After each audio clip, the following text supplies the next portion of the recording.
Straight White Male, a podcast, a brand new podcast, episode 1. I am Nick. And I'm Dan.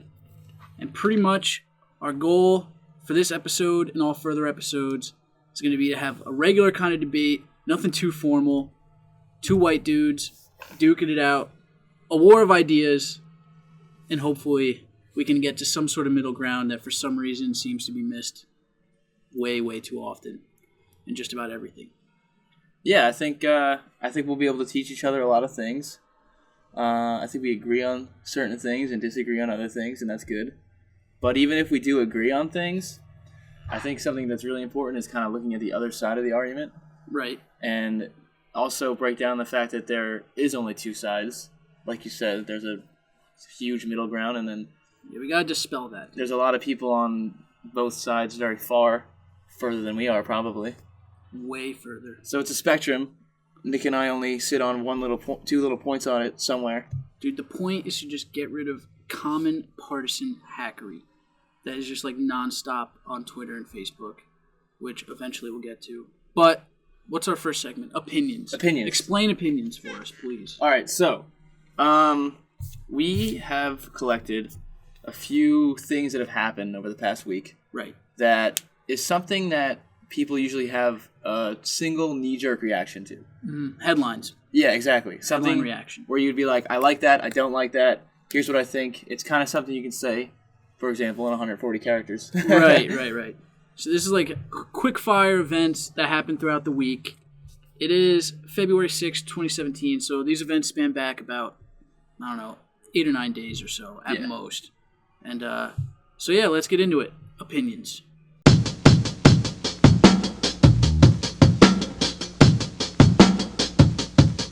Okay, first off on the docket for opinions, we have the Boy Scouts.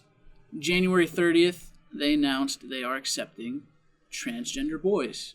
This has been controversial. A lot of super Christian families are taking their kids out of Boy Scouts, going into different types of clubs, trying to segregate their kids from the new transgender kids. And obviously, it's exactly the type of thing that people tweet one thing about and then ignore entirely. Yeah. What's your first impression? Well, if you weren't in the Boy Scouts, first of all, it probably won't really affect you. Right. I never was. Me neither. So it's not really something I'm close to, but when I saw the article, the first thing I thought was, oh, good. Mm-hmm. And it was pretty simple. I just thought it was a good thing. I think that'll be good for transgender kids. Now, I think this might get into a little bit of a discussion, but I think that if a child feels differently than other kids, they should be allowed to express that. Now, there's certain parents who will kind of push that on kids. Right. I think that's touchy. That shouldn't be allowed. You can't force your kid into something. But say your son wants to play with Barbies and wear pink. Right. You shouldn't necessarily tell him not to. Right. You don't need to punish them for just having a different outlet of creativity. Okay. Yeah. Now, teaching kids about transgender things at such an early age, who knows? I'm not a psychologist. I don't know how that affects children. Right. Because like when I was a kid and my friends were doing things, maybe I would mask my personality to do those things. So if they learned about it, they knew it existed.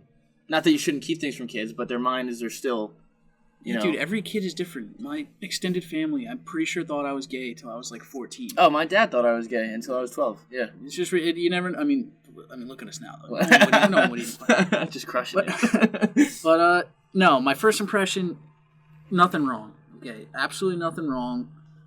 If I had a kid who was going into Boy Scouts, wouldn't freak me out. No, I wouldn't even give it a second thought. Yeah, I wouldn't care. But like you said, dude, there's definitely some issues when it comes to transgenderism in young kids. I think that's what this is kind of like bringing forth, yeah. Like, I was doing a little precursory reading, and just what I saw is so many kids will show those signs that also lead to transgenderism in the future, but just as often, it's just nothing at all. Right. So my question is, 8 years old, 9 years old, because it happened, I think this was sparked because like an 8-year-old like last year was kicked out of his troop. Yep, exactly. Right. From New Jersey, actually. Oh, wow. 8 years old,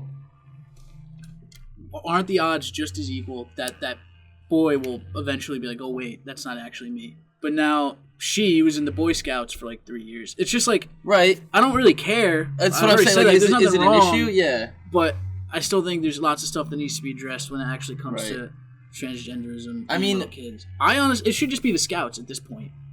Like, right. I wouldn't even care if they actually just let girls into the Scouts, called them the Scouts, and just had little kids deliver cookies, boys and girls, and then the older kids can branch off and do whatever they want. And then you're still probably going to run into that like transgender problem. Well, do the girl, like, there's a transgender boy, does he have to go with the girl's side of the Scouts? Right. Then just have him hop over. Yeah. Like, it's really not a big deal. But there is a debate to be had, though. Yeah, so we agree that's a good thing. I agree it's not a bad thing. Interesting. All right, so it's not. You don't think it's going to cause problems, really? No. Except with people. I don't think it should cause problems, but I don't necessarily think it's like immense progress just because it does absolutely nothing to address the debate about transgenderism in little kids, which is already a huge problem. Because if anything, now parents are going to be like, I don't know, he's or she's acting a little like masculine, transgender possibly. Yeah, I see that. Who knows what they might project on their kids? Like, the birth certificate thing. I see how a bunch of people, like a bunch of people who agree with like the transgender side of things, would be like, birth certificate is too arcane. You don't know what their identity is. Right. Well, because now as we progress, we're going into more of like a identity, like for yourself thing instead of what you were born as. You know what I mean? Yeah. Which is a whole nother kind of can of worms that people talk about. I mean, on its surface, it's just something that happened. It's good, it's bad, but it does open up that transgender and children kind of issue, I guess, to talk about. Dude, I agree, and I'm sorry. This computer fan is just driving me absolutely crazy. To those listening, I'm sorry about this. But yeah, let's continue. It's a huge debate. It's not a problem that this is a policy, but I wish there was just way more research done already to prove that this is actually the case. Yeah. Because, like, I don't see anything wrong with, like, we're taught for forever that who you are is who you are, and the sooner you accept that, like, the better.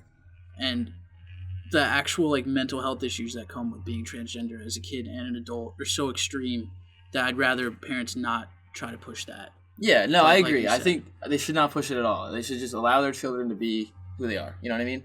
And if they make their own decision, then support that. But to push their like ideas of what it means to be transgender on them would be, I don't know what it means. I'm not. So. Even if that transgender boy, I don't know if we're like taking this too far, but even if that transgender boy is certain right now he's a boy, how can you trust that? Like, how do you even know? Like, I'm just saying, you enacted this policy. You have to just expect at this point that half of these new boys coming in aren't going to be boys for very long, because that's what the experts say. That they go through this where like parents aren't sure. They'd be like, "Are you transgender?" And the kids would be like, "Maybe, probably." Right. Want to go to the Boy Scouts, and then they probably actually would want to go in the Boy Scouts, but that's just a separate desire from their actual for a girl to want to join the Boy Scouts. And then now they're in there, and it may create a mess. I mean, is it that big? It's not a big no. Say not that a happens. Big deal. Say the boy. Right. No, I'm just saying it's just something that should be expected. Okay. Like it should. Yeah. Like it's just like it might happen. And then what you have is a girl getting her Eagle Scouts in the Boy Scouts. Right. Because maybe by the time she's 18, she'll have decided that she is a woman. But I don't know what those feelings are like. Maybe those feelings are so powerful that I haven't looked up the statistics of children who feel that way and end up not feeling that way when they get older. You know what I mean? All I know is the signs that lead to the person remaining transgender as an adult are the same signs that you can see in a bunch of kids that don't. Yeah. Like, it's impossible. There is no one clear marker, and there is no way to prove. Now, this thing is fine. Right. What happens is fine, yeah. Yeah, this policy is fine. But when it transitions over into, like, hormonal therapy and, like, puberty blockers and whatnot, right, then I don't think literally any of that should be allowed. Okay. Well, I mean, would you relate it at all to being gay? No. You wouldn't. Because, at least for me, I agree that being gay is not a choice. Right. It's something yeah. So do you think being transgender is a choice or isn't? No, I don't think it's a choice. You don't think it is? But I don't think... But you think it's more like... I don't think little kids have enough grasp of personal identity to make a decision that could eventually affect, one, a bunch of side effects, or even determine if they can have kids in the future. That's a good point. That's like what hormonal therapy does. Right. Like, you'll have a very good shot of not being able to have kids if you take hormonal therapy as puberty is coming or beforehand. That's a good point. I don't know, dude. It's just scary. Needs more research, and just taking a kid's word on it, no matter what it is a scary prospect. Yeah. I'm sure we'll talk about this again. All right. So, do you want to move on to the next one? Yeah. Next event.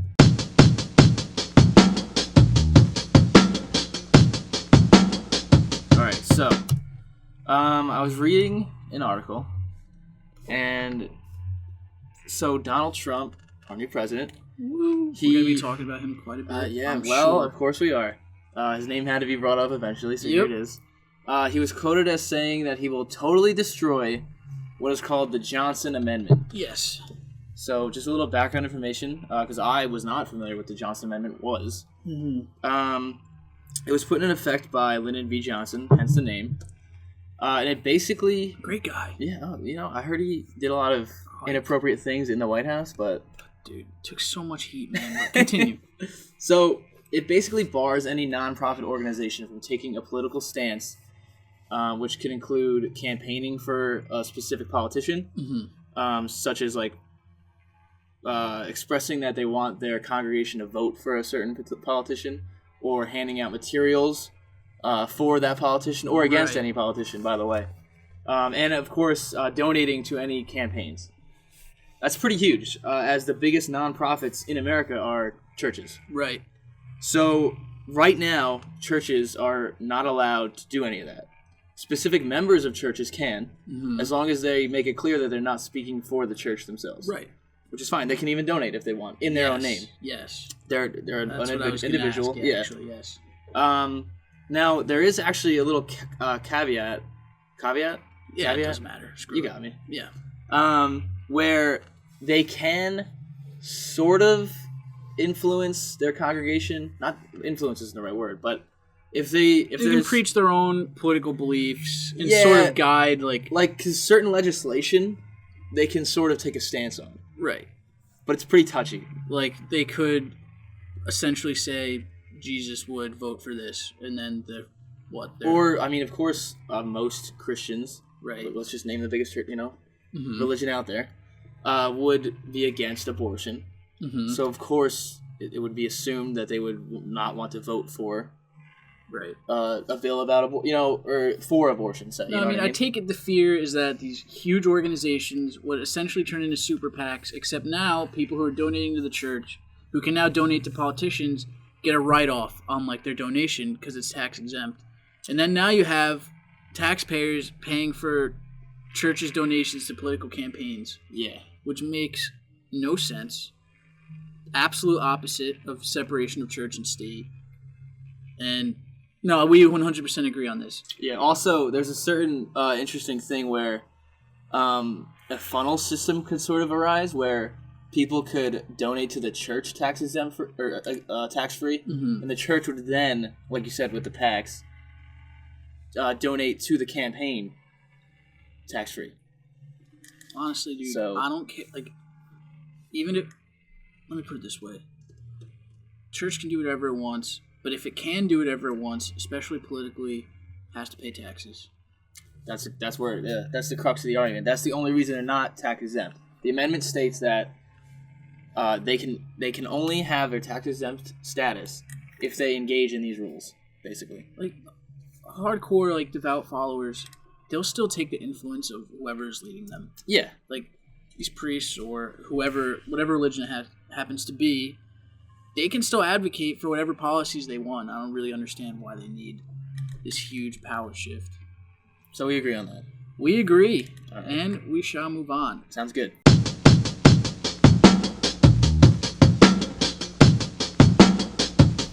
All right, so our next topic for the opinions is the protests that occurred at UC Berkeley. Do you have a date on that by any chance? I did not write it down. February 1st. So pretty recently, less than a week ago. Less than a week, 5 days. Milo Yiannopoulos, thank you. Who is a senior writer at Breitbart. Breitbart. I gotta work on my pronunciations, man. It's all good. So he was scheduled to basically make an appearance and do his tour. He's on tour right now, right? Yes. Where he basically just talks to people that want to listen to him. I believe the Republican Club, or one of the clubs at UC Berkeley, invited him. Yeah, UC Berkeley Republicans. Yep. Invited him for the speech. There were many protesters, and then a certain amount of them got violent, started breaking property. A lot of people think it wasn't even students that... I saw that too, yeah. There was a number cited on USA Today that there was about 1,500 peaceful student protesters, and then they had about 150 students. No, I'm sorry, they don't know if they were students. Right. 150 people that were dressed in black with their faces covered and stuff like that, performing what they called black bloc tactics for, basically causing property damage and breaking up the protest, and they had to evacuate Milo. Yeah, he is essentially like a troll. The name of his tour is literally the Dangerous Faggot Tour. Right. So like he wanted this to happen, and they gave it to him, and only empowered him more. Doesn't he call himself like a provocateur or something like that? Yeah. His first aim above all is to be outrageous. Yeah. I think one of his quotes was, "The only way to survive in an outrage culture is to be more outrageous." So like, that's this guy's persona, but it doesn't really matter what his persona is. Right. I think we're in pretty handily. We're on the same side on this. That he should have been allowed there without any sort of violence taking place. But like you said, a lot of speculation is that it was other sort of professional protesters coming in, part of the Antifa movement, which stands for anti-fascist, and then using those black bloc tactics to essentially make it way easier for them to get away with whatever crimes they're committing. They're all dressed in black. They're standing super close together, throwing stuff all over the place, lighting fires. And we saw the videos. Yeah, I mean, the UC Berkeley police said that they didn't want to engage because there was 1,500 other innocent people there. Yeah. They didn't want any kind of collateral, anybody getting harmed. They still, in my opinion, they still should have. I don't think anybody can prepare for that. Right. Just because, even his other protests, even when they got like a little violent, never got anywhere close to that. But they still, once it started even getting close to that, people throwing stuff around, I think they should have just went right in. Yeah, and just try to arrest. One arrest was made, right? Only? Yeah. Actually, maybe more than that. I don't know the facts. Yeah. So I don't know that fact. So like you said, we're on the same page. Under the First Amendment, speech is protected to a degree. There actually are limitations on free speech. Right. I looked a lot into the different doctrines and clauses of the First Amendment. Basically, you can say anything you want as long as it doesn't cause other people or incite violence of any kind.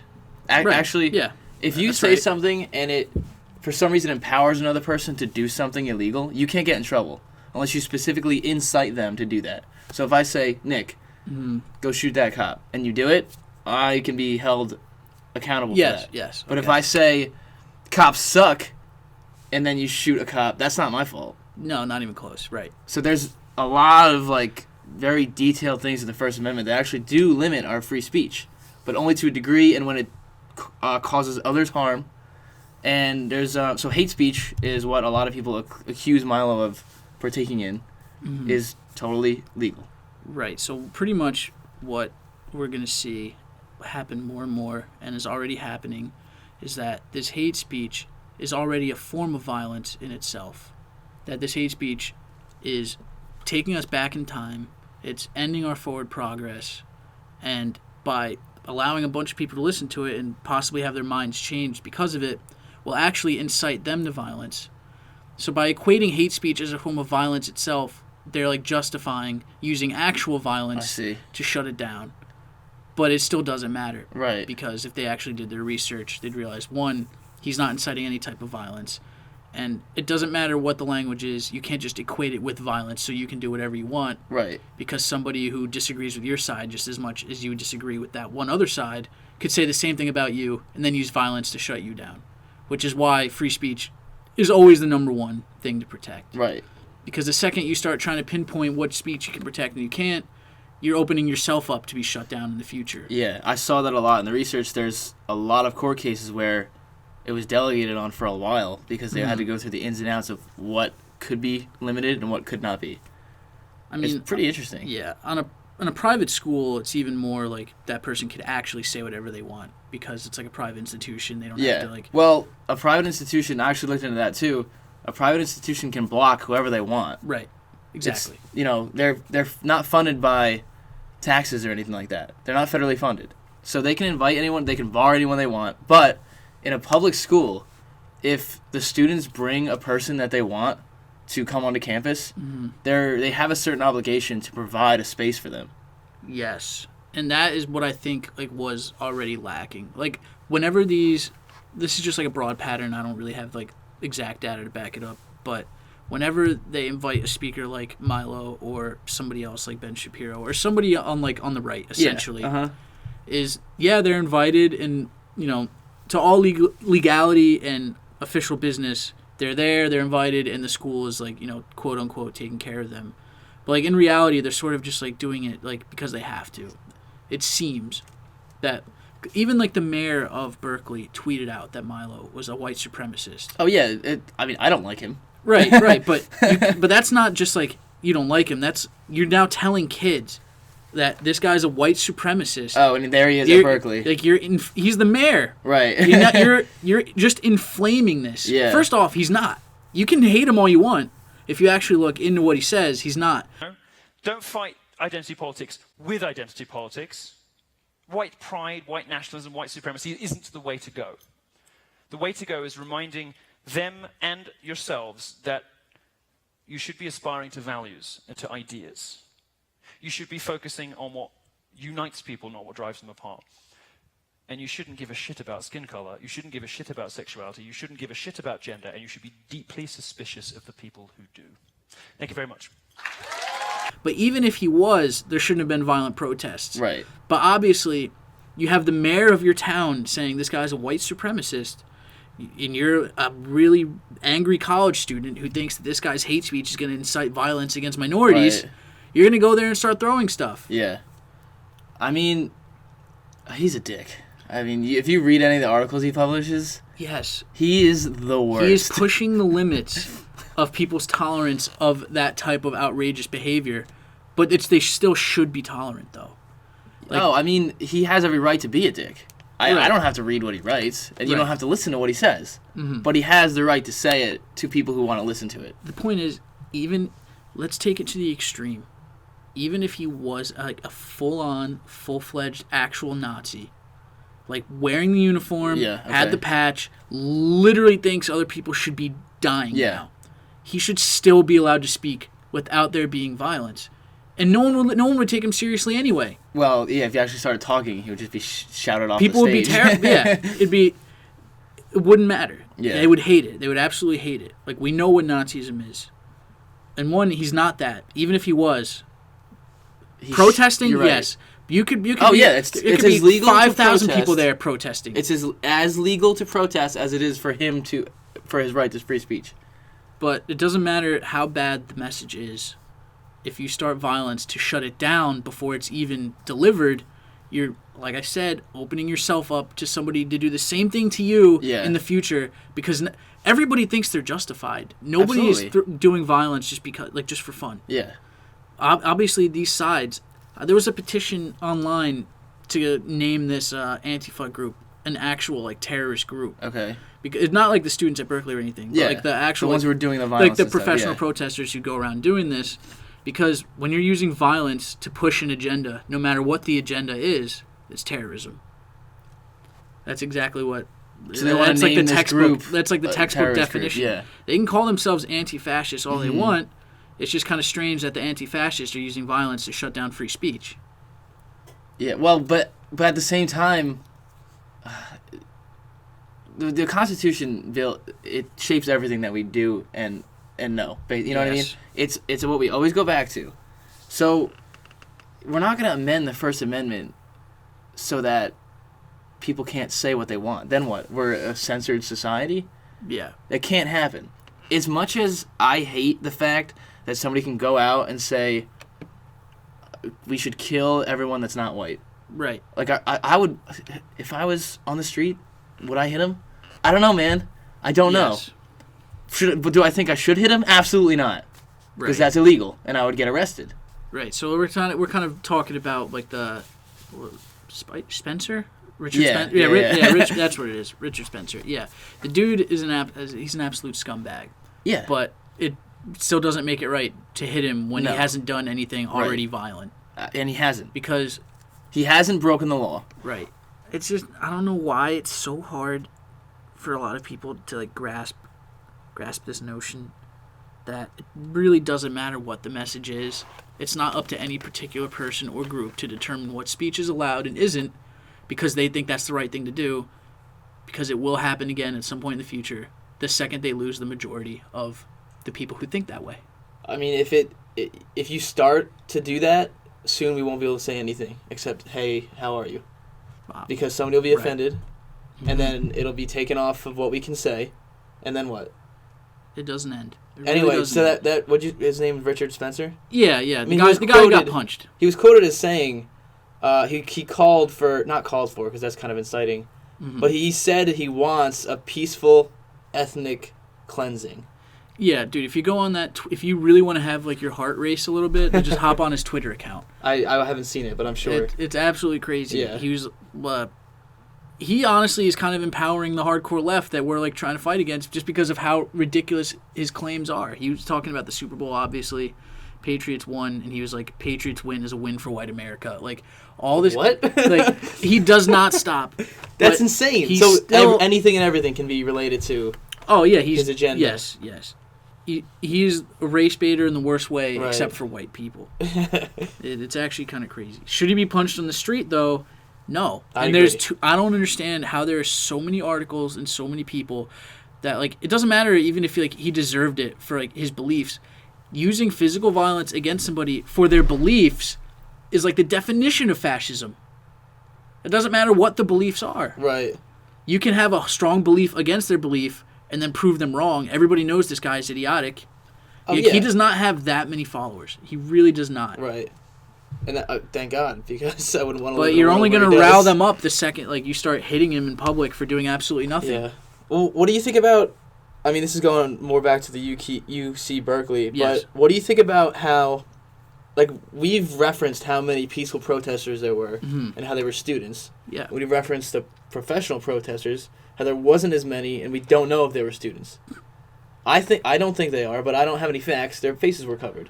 Right. Now, a lot of articles are just saying, "Oh, is this how you protest?" Like, "Oh, liberals, is this how you protest?" Like, no, there were 15 other people doing it the right way. Now that's obviously they're painting with that broad brush exactly is bad no matter what. It's just the reason that they're starting to paint it this way is because it's now becoming a pattern. Is 100 like this isn't just like, oh, the first riot in however long because of a right-wing speaker. Like, this is happening at so many colleges. Yeah. And Antifa is pretty new. Mm-hmm. Like, there has been I forget if it was UCal or so, I don't even know exactly where it was. But they never got that violent, but it got to the point where they wouldn't let people through doors, screaming, shouting, like actually pushing people back. And these were 100% like verifiably students. Okay. Now, like, so that's a different situation. Like, people coming in 100 people at a clip, ski masks and crowbars, does not seem likely that they were hiding this stuff in their dorm room and like running out there. But there's still, it's that ideology that's dangerous. Mm-hmm. Even if only a small percentage of the people actually act on it. Just like there was an article of a woman, I think it was actually, might have been in The Guardian, a Guardian video, and she's speaking to the camera, and her main point was, I'm not going to tell you to punch a Nazi when you see him on the street, but I will definitely not tell you it's the wrong thing to do.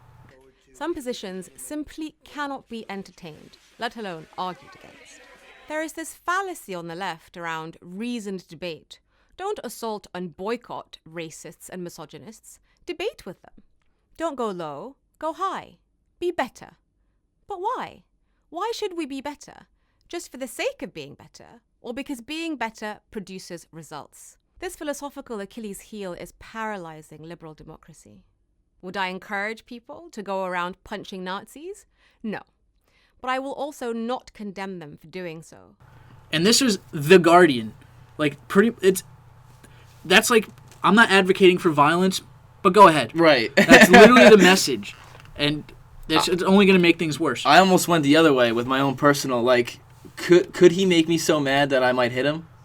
Honestly, if I was talking to him face-to-face, dude, yes. maybe he could.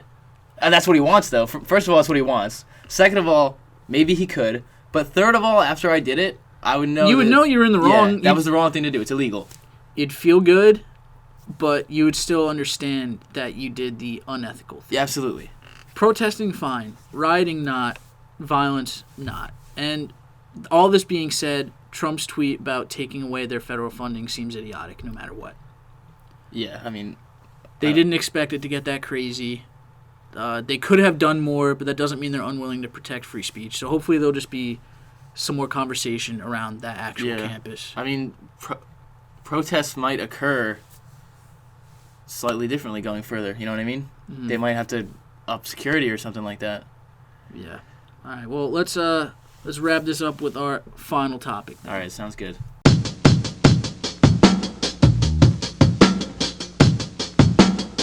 All right. Our final opinion of the day: the Women's March. Yep. We know what it is. Millions of women worldwide. 4.1 million by the best guesses. 4.1 million, as far as I know, besides like one random lady's hair being like burnt on fire. Not like fully. I think somebody just like lit it really. Yeah. It was 100% peaceful. Four people which is nice. Got arrested. Okay, that's it. Nobody in Washington, D.C., New York City, Chicago, Los Angeles, or San Francisco got arrested. But across the nation, only 4 did. So what's 4 out of 4 million? Like point. I don't even want to. It's ridiculously small. It's 0.0. I mean, you know, to put all the zeros in million before the 4, and it's point that. Right. So extremely peaceful. What's your impression here? I thought it was awesome. 100%.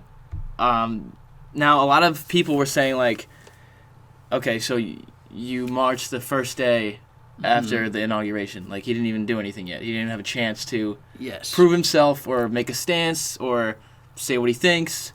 You know, I didn't think of that, but that is a good point. So a lot of people were saying, like, okay, why did you get together then before he even got a chance to make his claim, if you will? What I took it as is more of like a, hey, listen, we're here. We're not to be forgotten about. We're not to be trifled with.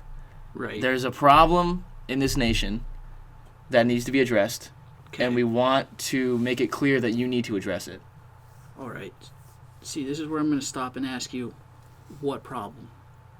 Okay. What is the problem that needs to be addressed? Here's the thing. I think it should have been a Women Against Donald Trump march, not just a women's march. I disagree. Because, well, for a lot of reasons. First off, even on like Wikipedia, if you just like look it up, it was an quote anti-Donald Trump protest, and it's being framed as a protest for equal rights. Well, and I have yet to see any evidence of how that is the case. They were supporting a multitude of different ideas, such as equal rights for women, sexual reproductive rights. Okay, well, first, do they not have equal rights? It's in some places you would argue that they don't. I mean, in America, they're protesting Donald Trump. In America, do these women not have equal rights? Under the law. Under the law, yeah. But well, what is he in control? He's the top executive in control. He wants to defund Planned Parenthood. That is, well, okay. Here, look at this. You say under the law we're equal, right? Men and women are equal, okay? Mm-hmm. You can get Viagra as a man. Yes. Right? You're a man. Mm-hmm. Say your dick doesn't work anymore. Yeah. You want Viagra. Terrible nightmares, yes. Listen. So taxes subsidize that. Okay. They don't subsidize.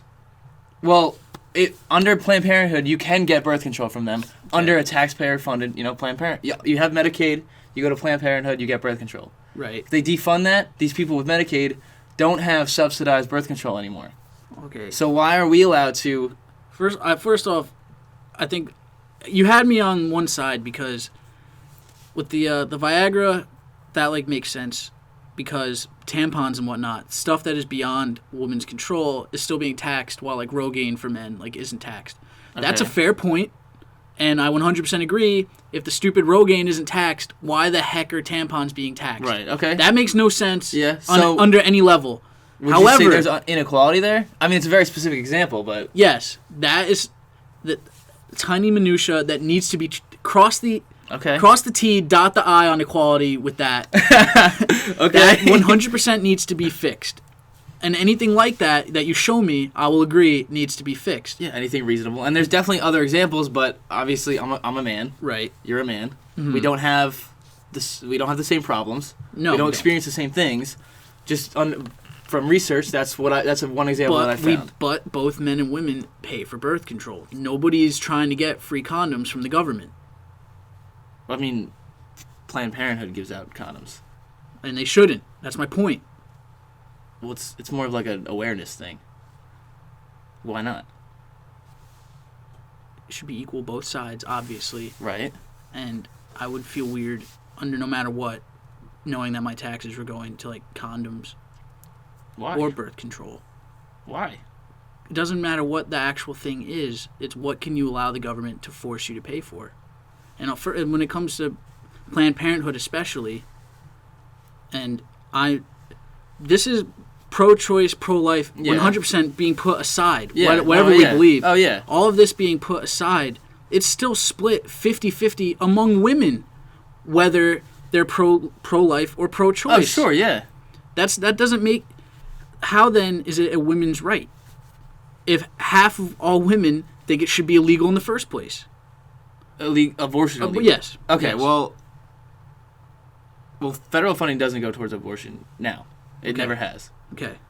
But that's can we put a pin in that for a second? Mm-hmm. Just because I want to go back to how... So Planned Parenthood offers a multitude of different services. Put abortion aside just for a second. I mean, I have the list. I might as well not try to remember it. I might as well just read it. Okay. Anemia testing, cholesterol screening, diabetes screening, flu vaccines, help with quitting smoking, tetanus vaccines. Now, that has nothing to do with reproductive rights. Okay. But then they also have, of course, they provide birth control, mammograms, STD screening, pap smears, stuff like that. A lot of these services are geared toward women. Okay. Because they just require different services than we do as men. We can go to a regular doctor's office and they will most likely be equipped with whatever we need. As for a woman who may be on Title X or Medicaid, they go to Planned Parenthood for those specific services. Okay? So if it gets defunded, they won't have access to that care anymore. So the reason it's...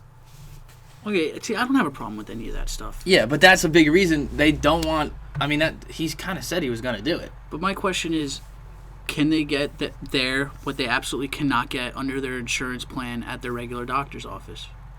If they have the insurance, doesn't that mean that they can go to the doctor's office and get that stuff? Because I don't know the exact facts on this. Right. But I'll throw a link down to the video/article. Yeah. But these people surveyed about, I think it was like 94 or 95 different Planned Parenthoods, and only 2 of them that they called, and they have the voice messages, like they play back the voice messages, like the phone calls. Only 2 of the ones that they called did anything other than just simply provide abortions. That's not true. I saw that video. It's not true. It's not true. Hold on. So, I saw the video. It was a series of voice recordings, like you said. Mm-hmm. They called and they were asking for prenatal care. Yes. Like, oh, hey, do you have prenatal care? Mm-hmm. And they would say, no, we kind of focus on abortions here, or whatever it was. Right. Or we only do abortions, or you know what I mean? Okay. So, actually, and they took some voice clips from, like, people who run Planned Parenthood out of context saying, like, they do provide prenatal care. Some locations do provide prenatal care, but it's the minority. So, they really don't... They really don't claim to provide prenatal care either. Yeah, they do, I guess you could say, specialize in abortion, since when you think, okay, I'm a woman, I'm pregnant, where do I get an abortion? Right. Planned Parenthood. It's not federally funded, though. Only 3% of their budget goes to abortions. So then 97% is all these other services I was talking about. Right. So while, yes, if it will, like I said, it was taken out of context, but if that's something they're working toward, then fine. But they haven't really claimed to. Oh, you see, I was under the impression that was like care. their main claim. No. Like, I thought that was their claim, and abortion was like the backdrop. No, so in which case that would be dishonest, and I would agree with you. But I mean, abortion. No, that's fair then. That like you go on their site, the first thing is like, do you have questions about abortion? I mean, it definitely is what they're focusing on, because that's the only thing, that's the only place that they can kind of go. You know what I mean? Mm-hmm. But on top of that, 97% of their budget goes towards all these other great care, services. And a lot of people on Title X or Medicaid. So actually, I have a cool infographic. We can throw that up in the links too. But you have Medicaid, and then they go to get their care, and then it gets sent over to the federal government, and they get Planned Parenthood gets reimbursed. So right now, if you wanted to get an abortion, right. So that's why I said they're not cutting a blank check, because they can't use federal funds to talk about or distribute information about abortion, and they can't use federal funds to perform the abortion either. If I go get an abortion, if I was a woman, I'd have to give them $1,500, however much. Right. I don't know how much they're going for right now. I mean, so right now, no taxpayer contributes to the performance of abortions in this country. So then what's the anger? Whose anger? I guess conservatives' anger then. Because they know that it's done there. I mean, I'm not a conservative. I don't really know where, but I mean, morally, it's wrong for them. Right. Yeah. No, I get their argument against abortion in the first place. Yeah. But why are they against Planned Parenthood? Right. I guess because they provide it. Maybe they're misinformed. They think federal funds goes to it. Well, or that's what I thought. I get, yeah, but it doesn't. So I mean, that's the only thing I can think of is that. I mean, it's not even really an argument. The only thing I could say is they're defunding it because this is a place that does something that we believe should be illegal. If all these other procedures can happen at like a doctor's office, then why are you so angry about this? And did you really need 4 million women to march for this? Because that is what we're talking about originally. Yeah. Is what exactly the Women's March. Right. And dude, I said this at the outset. I'm gonna say it again. I was inspired by the Women's March. I think it's incredible that many people got together all around the world, no violence, under a message. I just still don't really know exactly what it was they were marching for, except being against Donald Trump in general. And I have a problem calling it a women's march in that case, because now you're saying if you're a woman, you need to be against Donald Trump. And that is borderline sexist in its own right, because now you're telling women that they should feel less than because they don't support the same political beliefs as you, that a real woman would be against Donald Trump. But conservatives that voted for Trump were part of the Women's March. Is that true? Yeah, definitely. I don't think I have a link right now, but while it was going on, there were many like interviews like, I am a conservative woman who voted for Donald Trump, and I am participating in the Women's March. So I mean, for women's equality, women's rights that they don't or that they think are in danger, such as defunding, that's a big example. That's a large part of it. So obviously the left were the majority. Right. 100%. But it wasn't only like liberal women. And it wasn't only women either. It was a lot of men. Yeah, as well. there were a lot of guys. A lot of anybody who wanted to go, who thought that the message needed to be sent. And I disagree that it was anti-Trump. I think maybe some people did go because they felt anti-Trump, and maybe they did a sign that was like "fuck Trump." I don't know. I do know there was definitely people who were there for that. Yeah. But if you look at their website, their website, of course, could say one thing and they could mean another, but they have a list of like principles that like they're called unity principles that they're fighting for. So ending violence, reproductive rights, LGBTQ rights, workers' rights, civil rights, disability rights, immigrant rights, environmental justice. So they're encompassing in this whole equality outset, I guess you could say. Like all the other things that people are worried about with this new administration. It wasn't... So pretty much it was, we're afraid that these things might happen. Please don't let them happen? That's how I took it. Like I said, like a stand. The day after he's inaugurated, listen, we know what you're about. We've seen you talk in the news for the past year and a half. We know that conservatives don't like the stuff we like. Yes. For the most part. So we're here to just... I mean, there's liberals and conservatives. But like you said, you can't paint with a broad brush ever. And like I said before, there were conservative people who participated in the march. If this is the case, which I'm assuming it is, because it makes sense, because I think it's clear that there was no absolute one main thing. Oh, I think so too. I think it was a lot of things. But they could have been clearer in even what exactly it was, like, separately. And that's not even how it's been framed when a lot of other people talk about it. It's always framed as, if you believe in equal rights, that's what the Women's March is for. And it's definitely a big part of it. I wouldn't argue with that. But I don't think anybody's equal rights are actually under attack. That's my point. I don't think that women are unequal in America today.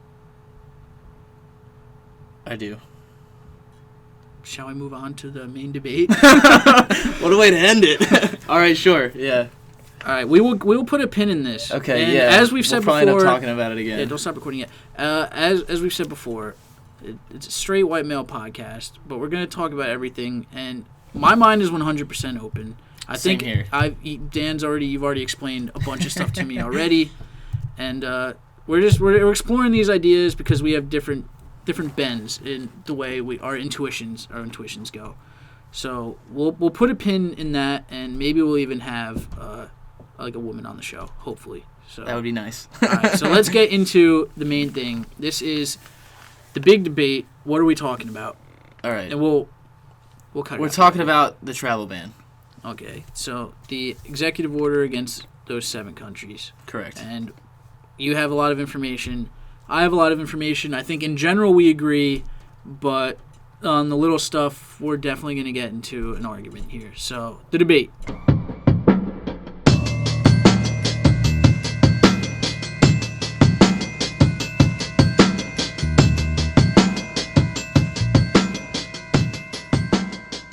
This is the debate, and today we are talking about Trump's executive order banning travel from several different Muslim majority countries. I believe it was Syria, Somalia, Sudan, Iraq, Iran, Yemen, and Libya. Yep, you got it. Nice. Woo. All right, cool.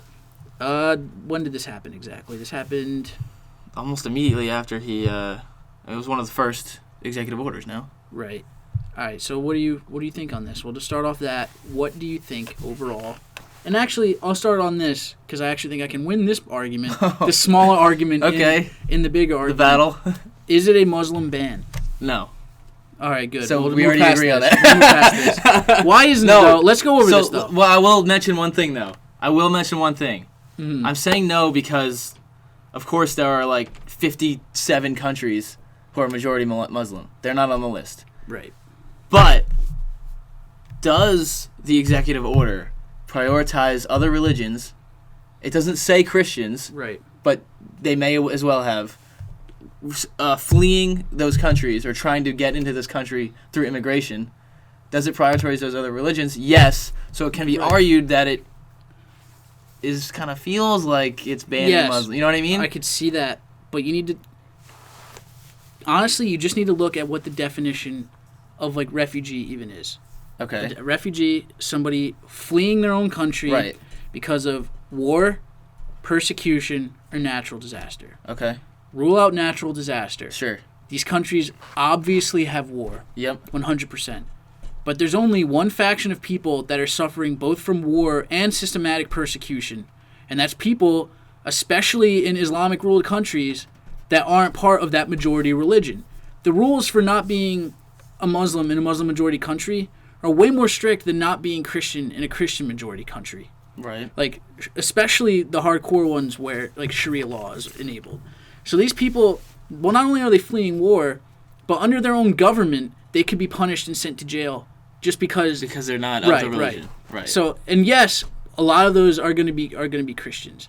But if you take the reverse, if somehow UK broke out into a war, like a factionist war, don't ask me how this happened. Yeah, it just happened, yep. Somehow it happened. Now everybody's fleeing that country and they're refugees, and Muslims are being attacked not just because they're in the war, but now because they're Muslims. If we prioritize them, would there be an uproar or an argument saying otherwise? I don't think there would be. You think like over here? Like yeah, over here we'd be like that. We looked at what was happening. We'd be they're attacking Muslims specifically because that's a Christian majority country, right? And we're gonna try to do our best to get them over here, especially. I don't think anybody would have a problem, and I don't think anybody should have a problem either this way.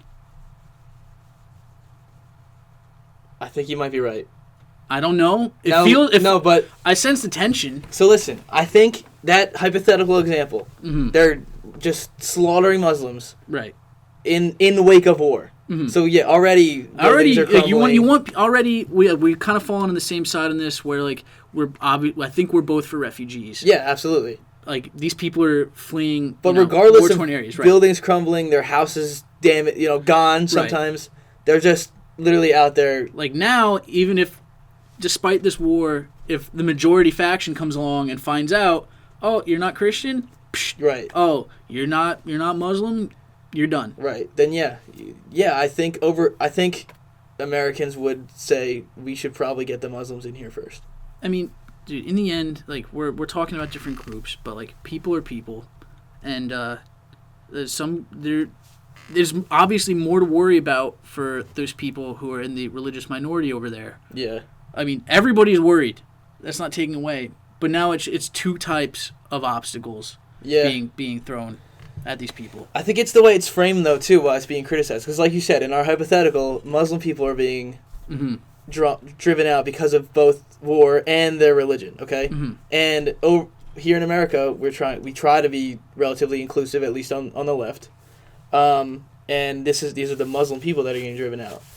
The way it's framed, I feel like, is that now that there's a conservative majority in Congress and of course in the presidency, that the reason they are prioritizing is because of their conservative leanings.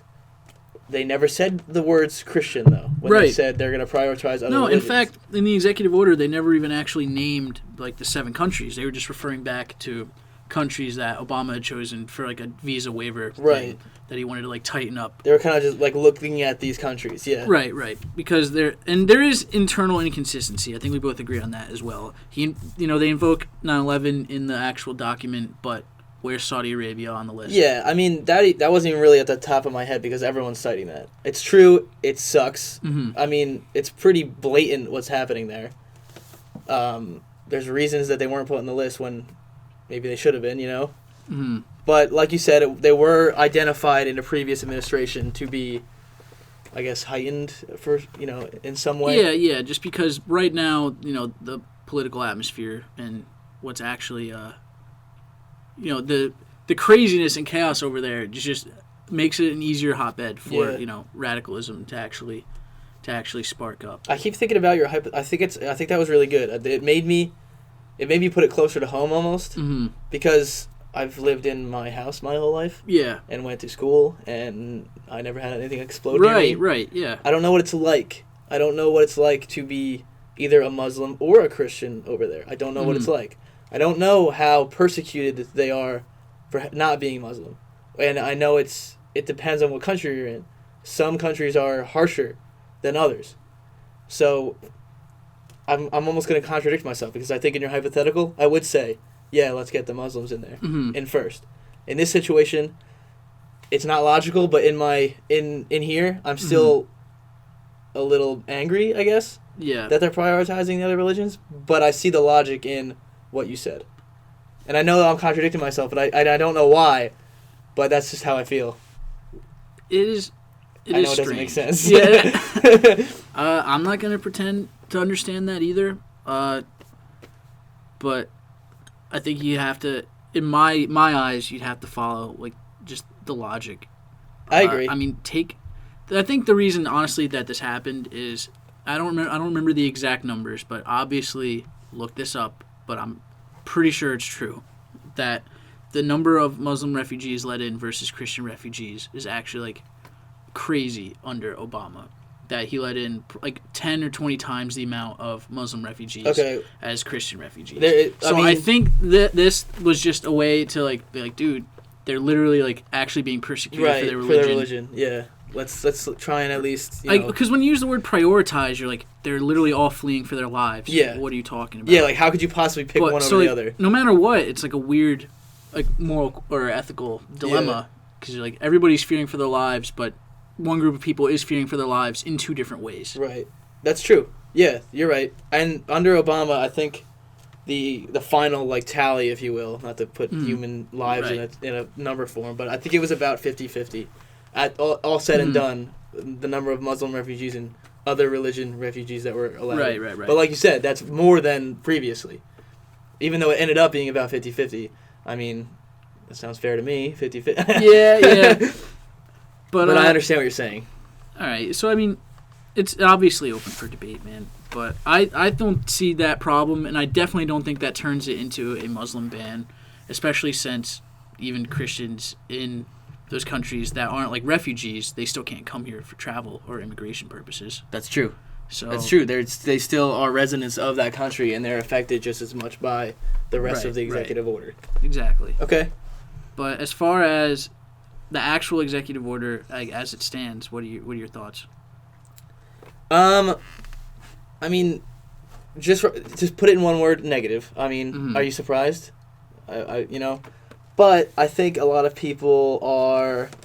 Not that it doesn't warrant protests at like airports, especially for people trying to get to their like families that are already here. Yes, that was ridiculous. I think that needs to be just said right off the bat. That was an oversight by the administration, 100%. Yeah. That was not okay. I don't know every single department, but I know there is an Office of Legal Counsel that these executive orders are supposed to be approved by. Right. And he was like, yeah, I don't think I'm going to do that because I don't want to give the bad people enough time to shoot in here beforehand. So let me just ban people from entering the country that are already in the air. Yeah, and obviously that was a crazy oversight. I mean, made no sense. Yeah. So, okay, we agree about that. The execution was pretty abysmal. But that being said, it does only put a stay on immigration for 90 days? 90 days, and then refugees 120 days, but then indefinitely from Syria. Syria is like, yeah, they're for the foreseeable future. Right. And then it also dropped down the amount of refugees allowed in our country from 100-something thousand to 50,000. Which, to be fair, was the normal like 2 or 3 years ago. Okay, I didn't know that. Yeah. So yeah, Obama just slowly creeped it up. Okay. Now, I mean, that it could be said he did that because of the rising danger over there. You know what I mean? I don't like it, you know, but I'm also only old enough to remember what's happened in my lifetime, you know what I mean? I can read history and stuff like that. I can see what's normal and what's not, and what's unprecedented and what's not, you know what I mean? But just, like, seeing what's going on, and now that with social media, like, I'm Dude, it's bombs. It's nonstop social media bombs. Well, I have access to people that are living there, and then they just flip their phone over, and there's an explosion. Yes. And there's children with blood. Yeah, you know what I mean? Yeah. Now we're there, basically. We're not experiencing it, but we're seeing it. It's not like a CNN helicopter shot. It's like these people. These people have their cameras fit, and they have an iPhone just like we do. Yep. They're dressed normally. They had jobs like. Who knows how much the rest of their families are they're left. They're not radically different. They're not like a different subset of human being. No. Like their inner lives is just as complex and crazy as ours. And they're talking to the camera, just saying like, please. Yeah, no. The majority of these people over there are 100% suffering at the hands of way too few that have been causing this chaos for forever. I can't pretend to actually understand the intricacies of what's going on, but yeah, I'd agree. It's hard to watch that stuff. I understand I'm not going to say I understand the logic, but I'll say I understand the president's logic. Right. In his own head, when he says we're doing this so that they don't slip in, because there's data that says that there was no fatal terrorist attacks from any of these 7 countries. Right. Some people have said there's none. No, but that's untrue. There were some. Yeah, there was like attacks. a guy with like a machete. I think at some point from like Somalia. Also, most of the fatal ones over the past few years were from people who were born here, or completely legally got access Right. and became American citizens, who got into contact with who knows? Yeah. I guess. I mean, no, radicalization can happen anywhere. Exactly. And 100% can. so I agree with, the data is irrefutable, but I still think it's common sense to think, like, when your own intelligence agencies are like, these countries don't actually have, like, real running governments. right. So when I try to screen these people, and I see what you mean. there is Yeah, no no record, yeah. like, they literally don't exist Mhm. in the eyes of the government because Yeah. there's just nothing to keep track of. Like, I don't think it's illogical to say, if we can we try to do something about the vetting process, which is the stated goal of the executive order in the first place. Okay. Which is this is temporary because I'm going to use these next 90 days to try to beef up the vetting. And as far as Syria goes, and I think the reason I haven't seen this directly put together in any one article, but it's just sort of connecting different current events. I think the reason Syria is on indefinite leave is because those are the only provable terror attacks that have slipped in as refugees in countries like the UK and Germany. I think there was like an attack or two in Germany from absolute verified Syrian refugees, because Germany's crazy. They let in like 1 million at once. They did. My apologies.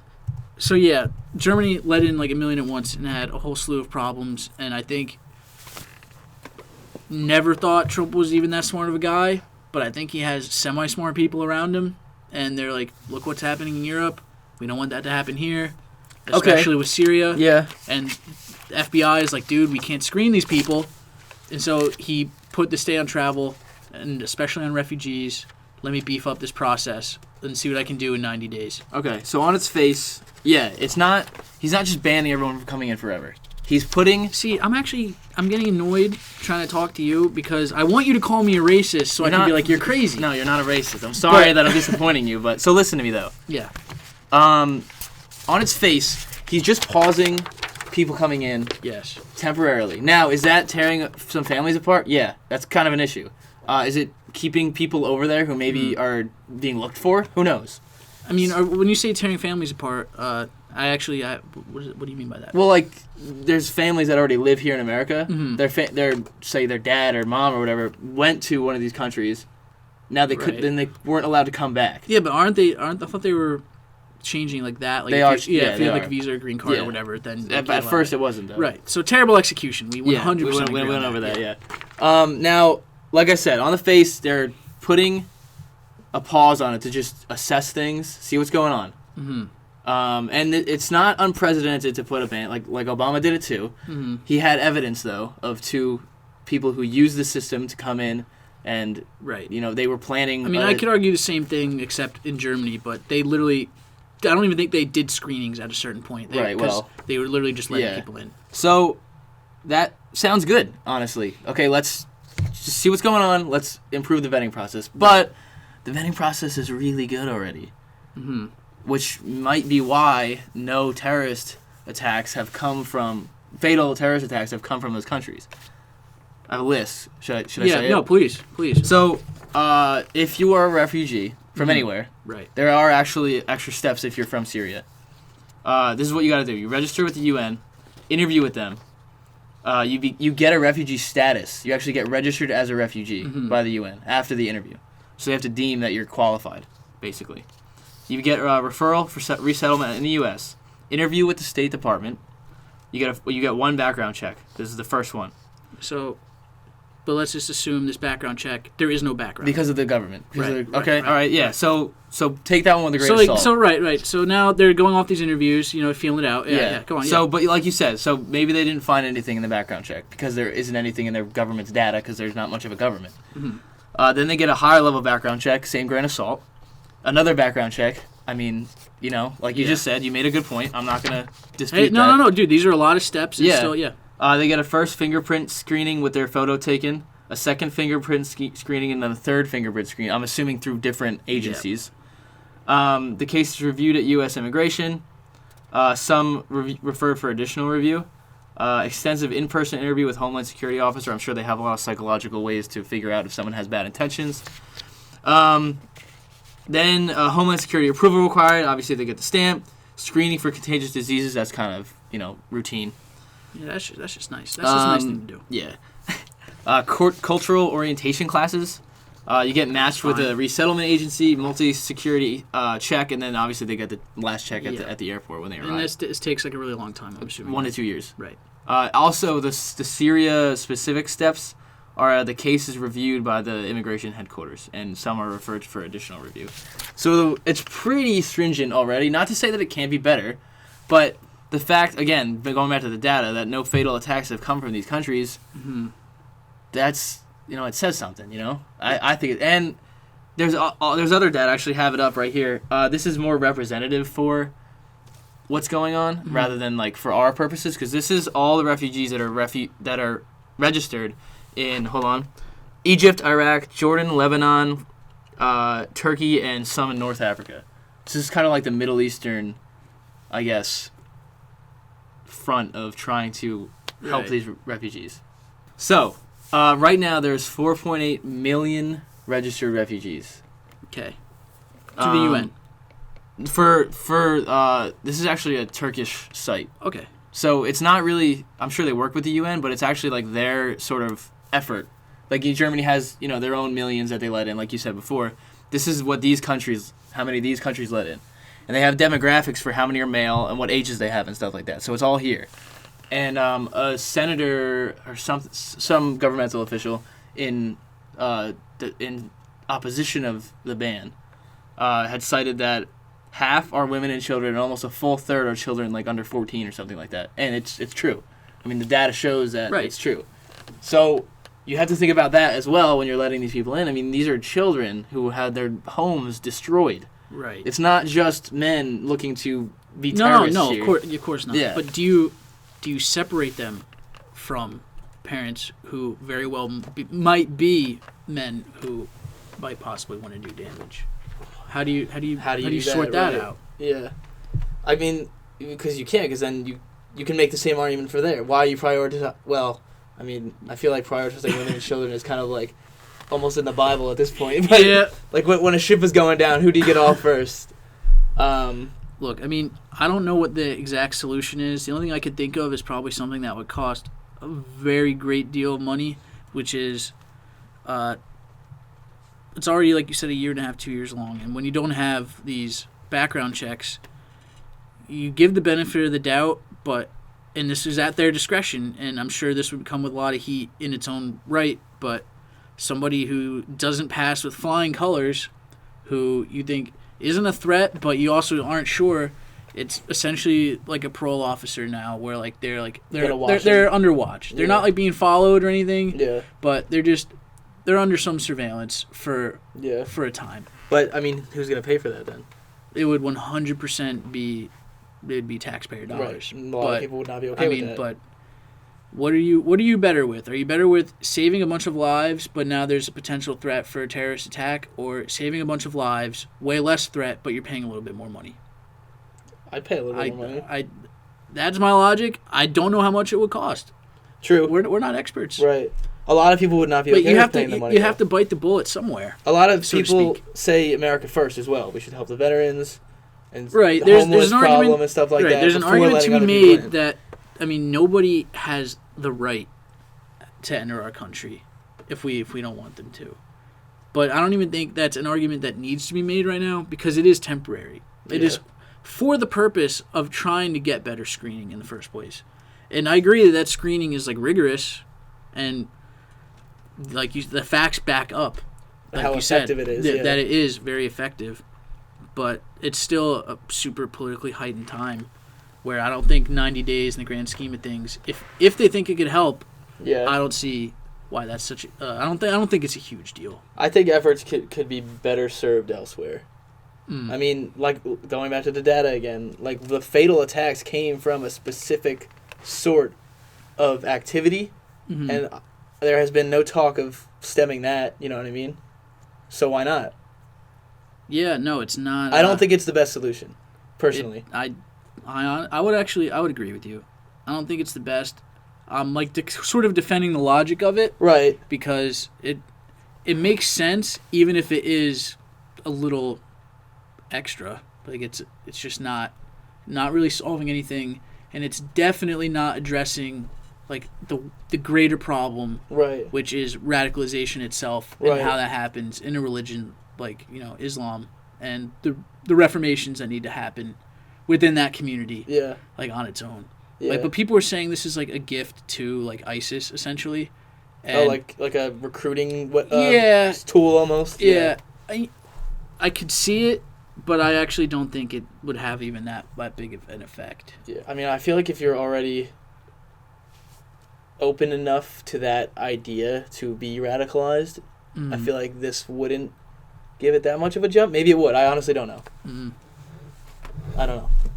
I mean, do we agree though that people don't have like a right to come into the country? I don't know about that because we're built here based on just atrocities of Right. just genocide of the people that were here before us. Okay. And after we did that, people were just the only thing people had to do to get here 200 years ago, 100 years ago even, was Right. sign their name when they got off the boat. Okay. But what does that have to do with now? I just feel like it's what our country's sort of built on, so to go against that. Dude, immigration's fine. I'm not arguing against immigration. You just mean the refugees. Yeah, but even, I guess, I'm not arguing against immigration. I'm not even arguing against refugees. You just mean in general. I just don't think that, I don't think they right. have a right. Like, we must let them in. Like they're in their country, no matter. I think any country that is a country with its own borders, regular sovereign country, Right. has the right to say No. if it doesn't want new Yes or no, citizens. right. Right. Okay. Not saying that would ever even be the smartest Yeah. move. Right. No. Yeah, I hear you. I mean, I don't. Is there like a law about it? I don't know. You just mean, what do I think? Well, because this is being framed in an argument such as this is against human rights that he's blocking these countries for this amount of time. Xenophobic, racist. When But more this is anti-human rights. yeah. And I think, if anything, he's trying, even if it's a stupid policy, the intention is to beef up security in a way that will keep lives from being taken. Because just because it hasn't happened yet doesn't mean it won't happen at some point. We can't know. And all you really have to do is look at what's happening in Germany or the UK to realize that there is a problem to be had. Sure. Yeah. I think that the way that the world is built right now, when there's strife elsewhere, I think it's sort of, I don't want to say responsibility, but there's an expectation that the more developed countries will help. Just like you said, Germany and UK. Right. Who's the most similar to us? Probably those two, you know what I mean? Yeah, like them in Canada, probably. Yeah, and Canada has also, Yeah. they haven't put a ban on any travel or anything like that. Now, is it unlawful to close borders? No.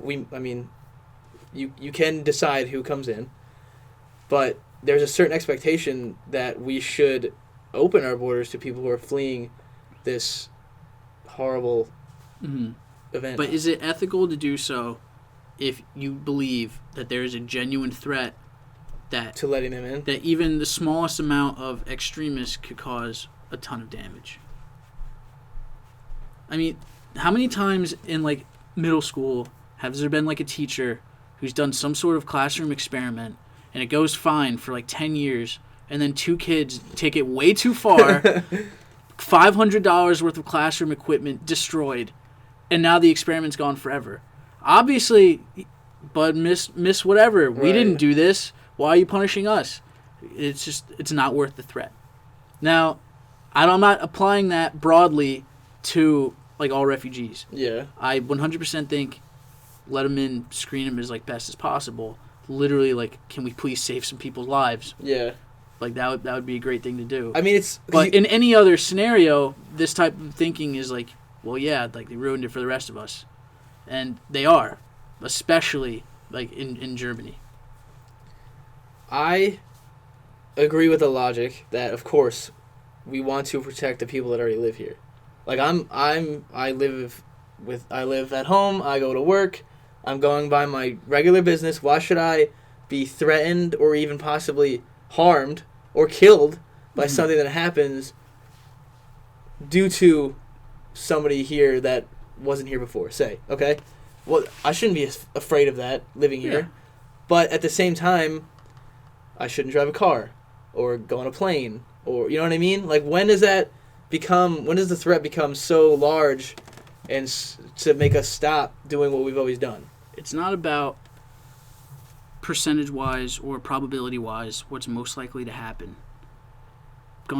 Driving in a car, flying in a plane, both of those, one, you're choosing to do of your own free will, and I'm sure generally that either there's a ton of car accidents or that plane crashes or like minuscule or whatever. It doesn't matter. Like, you might be just as likely to get struck by lightning as killed in a terrorist attack. Fine. But you can't control lightning.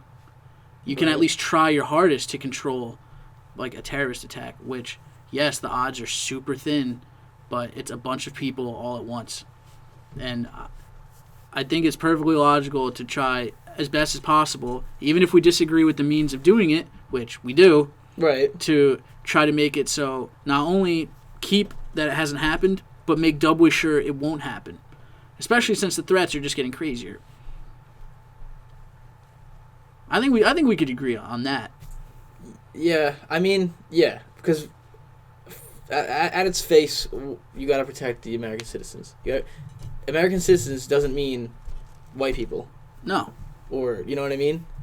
It means people who are here and it's their home. They are a citizen here, whether they're a dual citizen or whatever. Even refugees that have already become citizens. Exactly.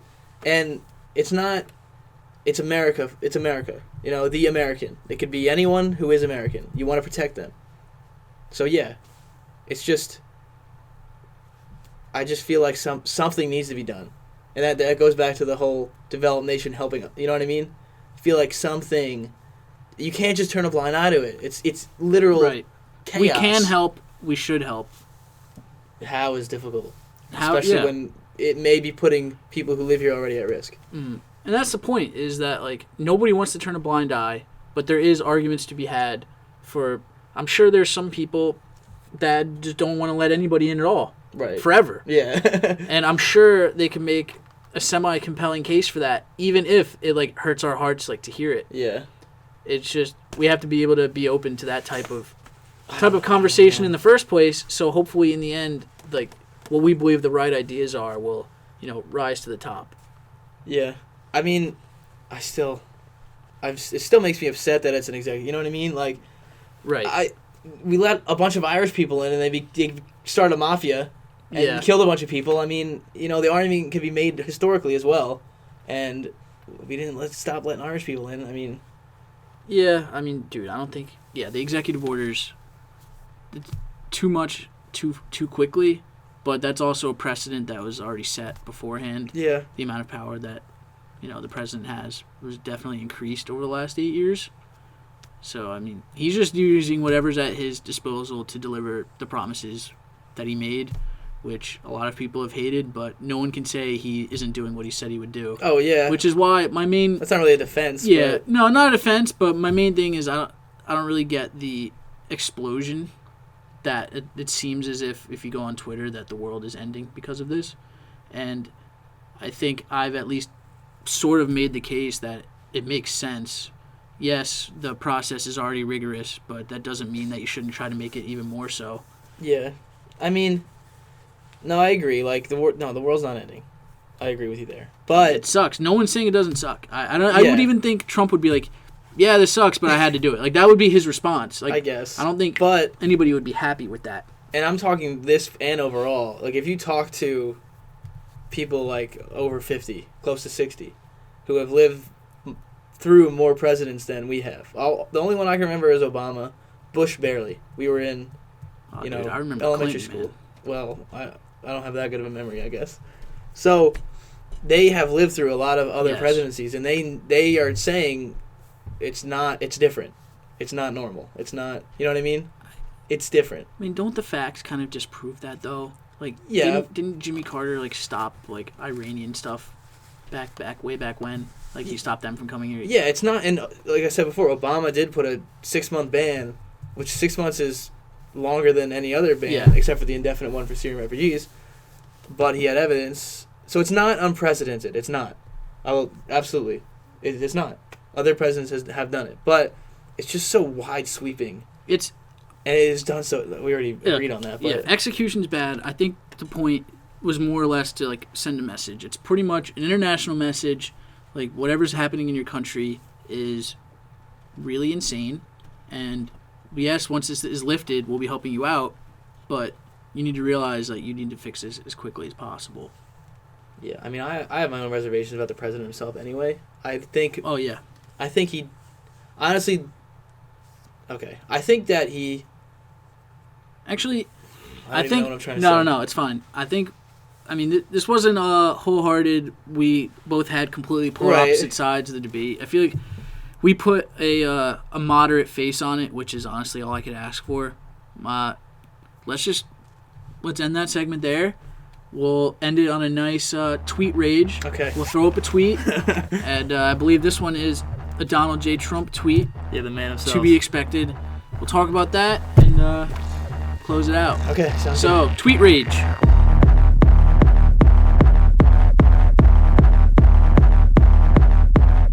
So, the tweet is as follows. Just cannot believe a judge would put our country in such peril.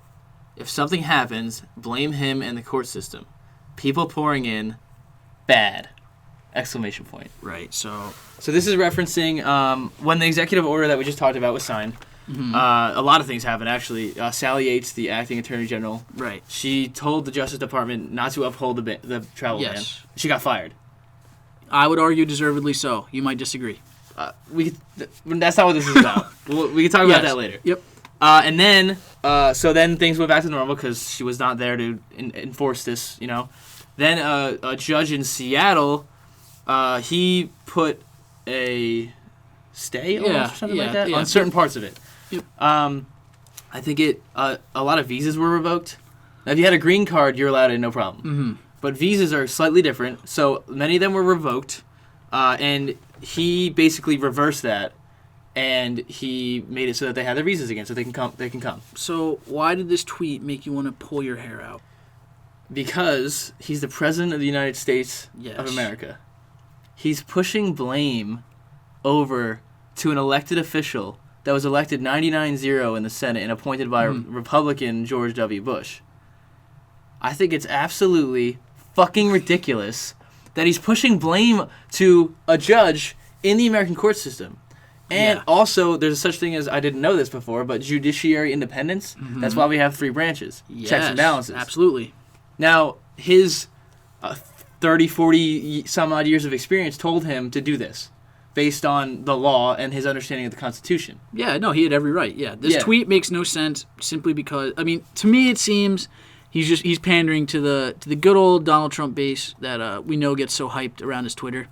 So, like, normally his tweets don't actually like turn into anything like too real, but this makes no sense just because in essence it's like politics is normal in that this stuff happens all the time. He did an executive order, judiciary branch is like, dude, no, right, and then he has to appeal. Like that's just the normal process. That's actually just the process happening. He's going towards getting a stay on what the judge ruled, which, like you said, that's normal process.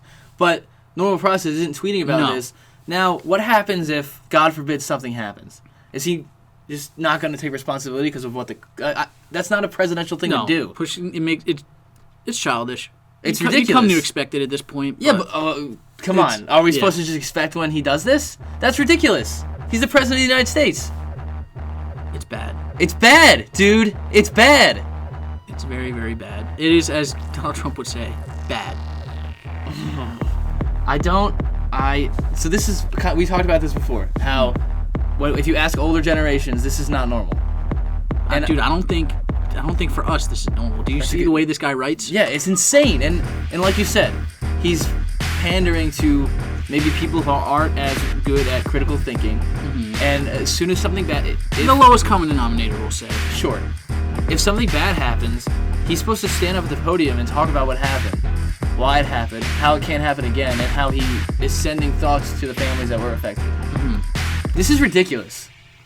Do you think that when Obama stood there, not to compare the two, but that's the most recent president, when he stood up there after Sandy Hook, did he say, blame the gun salesman? No, he sat there and addressed the American people about what just happened and how they're going to move forward after that. It is immature on every level, and just reinforces the large amount of hate towards him, and makes me afraid that it's just going to make other people listen even less to like the actual policies and stuff that are like being acted, you know? But as far as the tweet can go, this is pretty bad. Yeah, it made me want to pull my hair out, so That was some tweet rage. I got pretty mad. Dude, I think we did it. I think we had a pretty successful debate about all different types of issues. You know, we're not a news podcast, just I think we presented different sides really well. Right. The common good friends trying to talk this stuff through and not be interrupted because we happen to be talking about politics in a public place. Right, and they're like, hey man, not right now. Right, no right. politics. So hopefully we get some feedback from you guys, get some tweets telling us what to discuss and talk about, and we'll be back in a week or so. This was the Straight White Male Podcast. Thank you.